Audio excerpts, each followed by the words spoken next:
N.Kyrgios' hopes of competing in his home Grand Slam tournament are up in the air. N.Kyrgios is ramping up his comeback after spending most of the last 3 years sidelined by knee and wrist injuries. The former world number 13 made a short-lived comeback in January, playing 5 matches across 4 tournaments before taking another forced hiatus.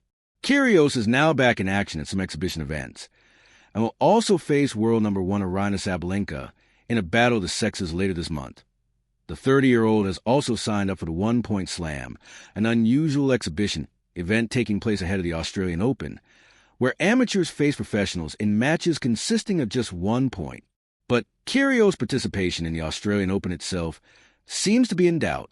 The 2022 Wimbledon finalist is currently ranked outside the world's top 600 due to his injury struggles.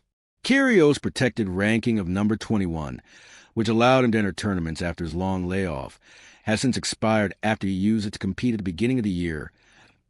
IT means the Aussie will need a wild card if he wants to play his home Grand Slam tournament. And there's no guarantee that Australian Open Tournament director Craig Tiley will give him one that addressing Kyrgios' potential appearance at Melbourne Park.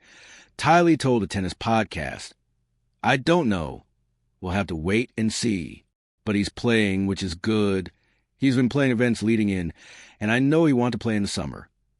So, if you want to play in the summer, it means you want to play the Australian Open, but there's still a lot of water that needs to go under the bridge. I think he's beyond the period of protected ranking, so he's going to need a wild card to play as far as I'm concerned. Their upcoming match has received backlash from some who have questioned whether it will undermine women's tennis. But Kyrgios recently hit back at critics in a social media post. He wrote, "By the way, all the negative comments toward the battle of the sexes are doing nothing but giving it more attention.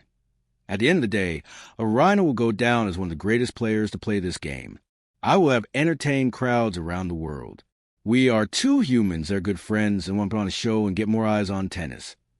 Not all this other BS. Does this not look like tennis is going the right direction? Sit back and enjoy the show.